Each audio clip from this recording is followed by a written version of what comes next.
I walked back along the border of the lawn, traversed the gravel softly, and tiptoed up the veranda steps. The drawing-room curtains were open, and I saw that the room was empty. Crossing the porch that we had dined that June night 3 months before, I came to a small rectangle of light, which I guessed was the pantry window. The blind was drawn, but I found a rift at the sill.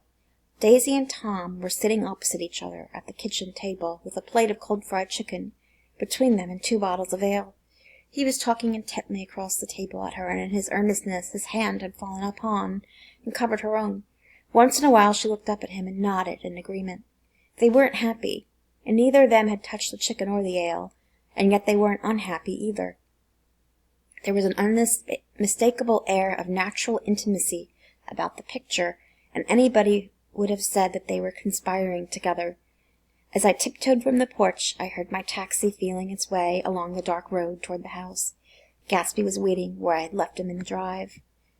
"Is it all quiet up there?" he asked anxiously. "Yes, it's all quiet," I hesitated.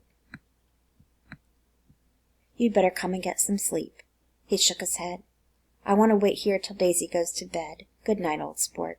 He put his hands in his coat pockets and turned back eagerly to his scrutiny of the house, as though my presence marred the sacredness of the vigil. So I walked away and left him standing there in the moonlight, watching over nothing.